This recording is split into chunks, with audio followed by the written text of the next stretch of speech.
Hello and welcome back to All Elite Spotlight. I am TNT and we're here to go over a quick preview of this week's upcoming AEW Dynamite.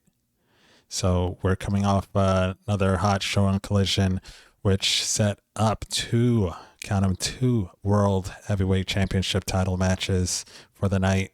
So first we'll be featuring Thekla against Thunder Rosa for the AEW Women's World Championship. So we saw Thunder Rosa come back, and she's been doing pretty well. I thought she would be perhaps a little rusty, making her way back onto the roster, finding her way again. But her matches so far have been pretty smooth. She seems to be really in sync and, firing on all cylinders. So we will see if there's going to be some sort of upset here before Revolution. What do you folks think? What's the likelihood of that happening? Me personally, I would say not so great. Thekla's been on a run here, and seeing as she was the one who dethroned Chris Statlander, and there seems to be some tension still going between the two of them, I would find it hard to believe that Thunder Rosa's come back so soon and then dethrone now the new champion Thekla in her first title defense. I mean, stranger things have happened in the world of wrestling, and AEW is not beyond giving us a shock here and there. But I would imagine Thekla should have this in hand. Will she win straight up? Will the Sisters of Sin get involved? Those are a couple of good questions. And I guess we will find out sooner rather than later. What I would be looking at to see happen is, well, Thekla called Thunder Rosa the past and said that she should just go ahead and retire. So at the end of the match, will we see Thekla trying to make that happen and trying to push her forcibly into retirement on Wednesday night? And then will that force Statlander to come down and make a save? Statlander's had an odd demeanor since her loss. So looking to see if maybe there's going to be some sort of change happening with her and her alliances. What's the exact conflict that's going on in her mind? Because she's been very quiet and almost corrupted in a way. I can't imagine that she could somehow join up with the Triangle of Madness, and I don't even know that I'd want to see that. Would you folks be interested in that? I don't know. Personally, I'm a huge fan of Chris Statlander, so I like to see her stand on her own, and I'd like to see her fight against them, against the odds. So let me know what you guys think in the comments. That was just the small idea I had, because I'm not sure what direction they're trying to take Chris Statlander in. Personally, I'm hoping that she's able to, once this match is out of the way between Thekla and Thunder Rosa, find her way back to the world title, at least challenging for it at Revolution. So I imagine this match will more than likely go ahead and set that up for us. Moving on to the other world title match, we have MJF defending his title against Kevin Knight, 1/3 of the Trios Championships with Jet Set Rodeo. So Kevin Knight came out on Collision and basically called his shot against MJF, went out into the middle of the ring and cut a promo on him. It was good to see him in that position. I thought Kevin Knight did an all right job. It's a tough spot to go against MJF with the mic in your hand and in the middle of the ring to start a show. But I think he equipped himself well. And more than the promo, what I'm really looking forward to is the match. And just good to see that he's having this opportunity here. And I'm sure he'll make the most of it. I expect a really great, more than solid, a great match between these two.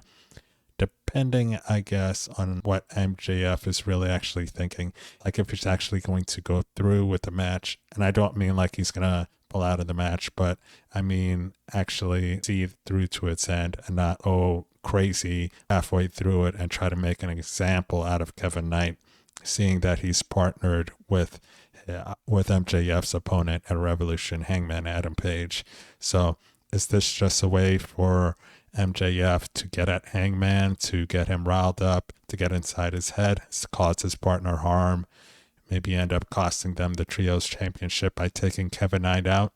We'll see. because MJF was pretty heated, and he was the one who suggested giving him the title at Dynamite. So we'll see exactly what MJF has planned, because if it's one thing that we know about MJF is that he tends to have plans, and he tends to be pretty vicious and cruel about them.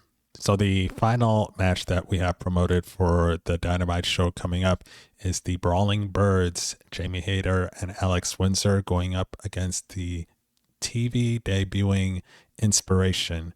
So huge fan of Inspiration. Like them when they were the Iconics back in the Fed, and like them over in TNA. So happy to see them here on the AEW women's roster. And I'm really intrigued to see what exactly is going to happen in this match. Who would you guys be picking to come out on top here? Is it going to be the Brawling Birds, who've been having these showcase matches against local talent? You know, they've been getting built up and shown off to be like this strong tag team that's on the rise. Or is it going to be the even more newcomers than the Brawling Birds? Is it going to be the Inspiration to come out and actually come out with the win on their debut match? This is an interesting matchup. I'm curious to see exactly where it goes from here, who gets that all-important win, because this is the Brawling Birds' first real, like, actual competition. And again, like I mentioned, this is Inspiration's TV debut. So interesting. Let me know who you guys think. Who do you want to see win here? Personally, you know, I'm a huge fan of Jamie Hayter, and I like to see that she has some direction again. But I also like the Inspiration, and I think that, you know, a quick surprise win from them, maybe by some underhanded tactics or like a quick roll-up distraction type win, I could see that happening. So I could be down for that as well. Other than that, there's nothing else directly promoted for the show. I would imagine we'd get to see Swerve Strickland, possibly Brody King, ahead of their matchup coming at Revolution. Also, how do you guys feel about that one exactly? You know, they're both fighting to see who's the most dangerous man in AEW. And while Brody is dominant and he's one of my favorites and he's been dangerous throughout his AEW career and then some, I would say Swerve is in a different tier, a different level. I mean, he takes things way past the limit, right? And he's a main eventer, face of the company, former champion, on his way to being champion again somewhere down the road. So I think Brody, you know, I love him, but I think he's going to have bitten off a little more than he can chew. I know it's going to be an amazing match, and I'm definitely looking forward to it, but we'll see what happens. And who knows, maybe there's a Kenny Omega lurking around the corner around Revolution time, trying to get his get back. So we don't know. We'll see. We also may see Jack Perry and Ricochet. They may be meeting for Ricochet's title somewhere down the line, most likely at Revolution, maybe before. But I'll imagine that we'll see them pop up somewhere on the show. Same with FTR and the Young Bucks. I mean, that's another huge match that they've got lined up for us at Revolution. So I'm sure there'll be more added to that storyline as well. But, you know, I think that will wrap it up here for today. Let me know what you guys think about Revolution coming up, what you're hoping to see on Dynamite. And other than that, thank you again to all that have subscribed. If you haven't yet subscribed, please go ahead and hit the subscribe button, like, share, all that good stuff. And I hope you all have a great rest of your day, and I'll be talking to you again soon.